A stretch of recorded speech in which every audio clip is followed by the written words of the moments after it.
So ayun mga idol, magandang umaga sa inyong lahat mga idol. So panibagong araw, panibagong video tayo ngayon mga idol. So actually pumunta ako dito kahapon mga idol, ito yung spot natin. So nagtawag sana ako ng ruwak-ruwa kaso ayaw nila lumabas pero ang dami mga idol. So yung kabila nito, bagong aning paalay mga idol. Subukan natin yung mga spotted. So nakakuha na tayo ng isa mga idol. So subukan natin yung spotted and yung ibang video na naligom ko. Ilagay na lang natin dito mga idol. Yung mga putok natin, yung pinutukan ko ng slag, tapos yung basta yung kung anong makita ko pa sa na i-save pa natin sa ating SD card mga idol. So yung gamit natin ito, so NV20. Ito yung setup nung ginawa natin nung kahapon, yung inulit natin yung index na meron na po tayong set screw, bali 6 yan. So tiga 3 kabilaan. So open lang ako dito mga idol at tinitingnan ko pa kung dito sa mga walang mga dahon na puno ay may dadapo. So maaga pa naman mga idol, alas 7. So titingnan ko pa kung aling puno yung dalawa kasi ito ay 3 mga idol yung puno na pwede natin pagtambangan pero hindi ko alam kung saan sila. So meron tayo sa 72 yards. Stay tuned lang. Try natin to. 72 yards. 1.5. Okay.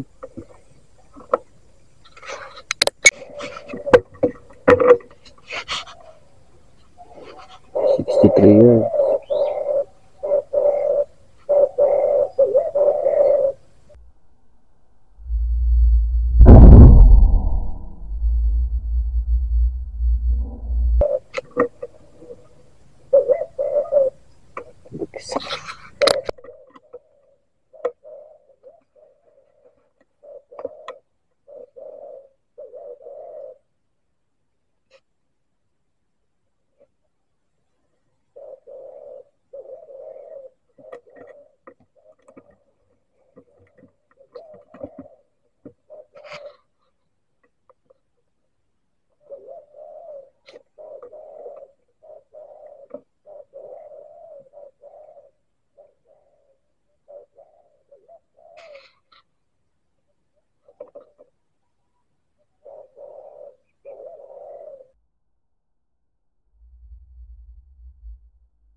Dalawang tayo.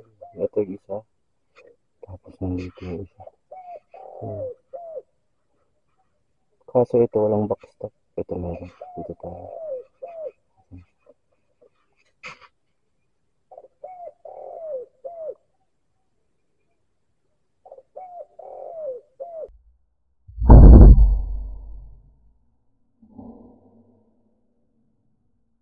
Ay.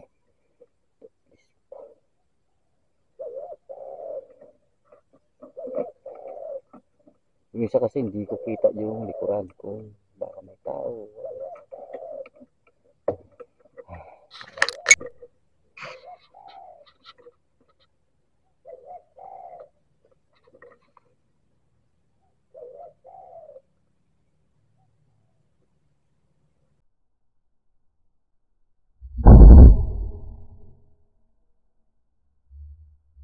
Mm-hmm.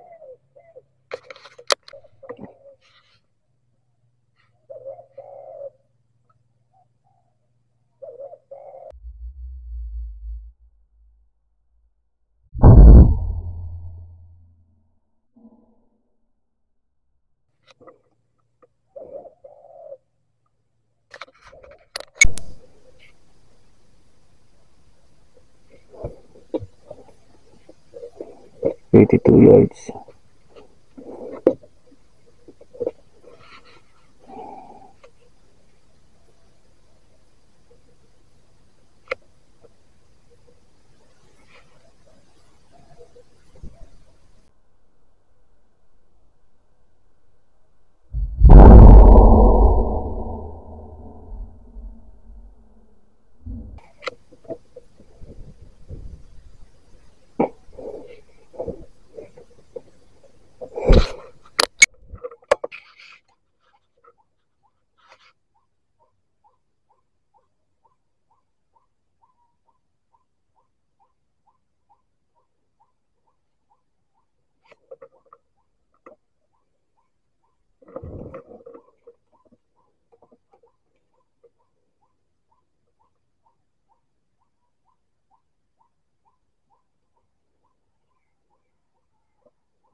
Bali nakakaapat na tayo.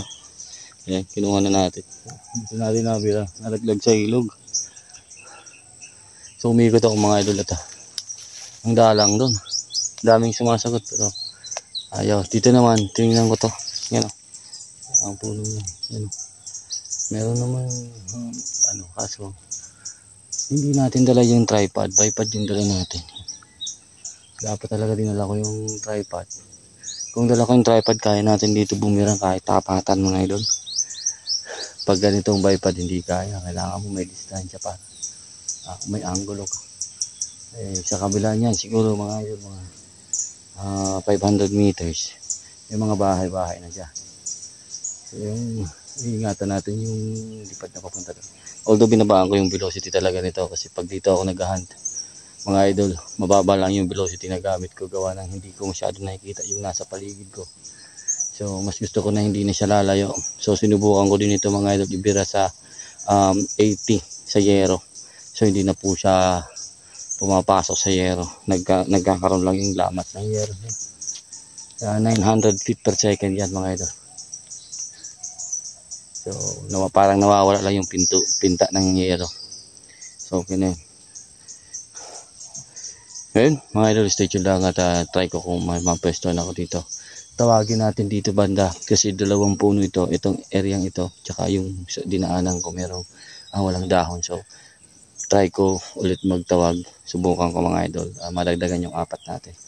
So bali dalawang spotted ako, dalawang collared. Stay tuned lang. So ayun mga idol, wala nang lumalapit. So yan, nasa likod, hindi natin nakikita yan. Nahalat ng spotted, tapos dito may dumapo sana kaso yun nga, may bahay dyan sa kabila niya.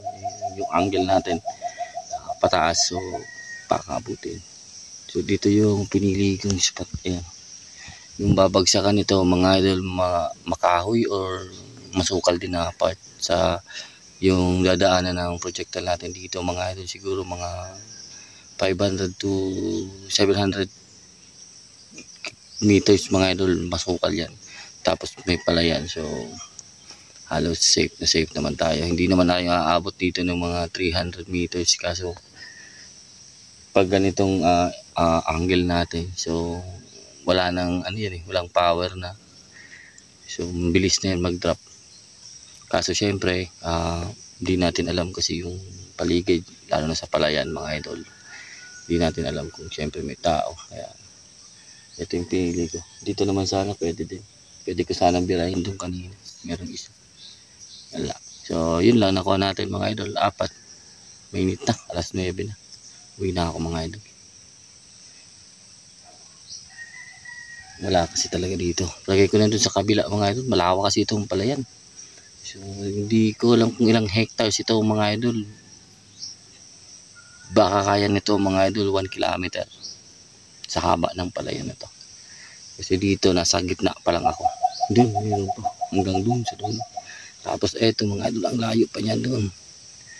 So kung naalala nyo mga idol, yung pinagpiplinkingan ko, katapat nun yung last na palayan dito na hilera nito. So ewan ko kung nakita nyo sa drone footage yan mga idol, kasi alam ko nag-drone ako dito para makita ito location na to. So sige mga idol, maraming salamat sa inyong panonood mga idol. Okay na to, pantawid. Hanggang dito lang mga idol. Take care, God bless, peace out. Shoutout po sa inyo lahat. Maraming salamat sa suporta nyo.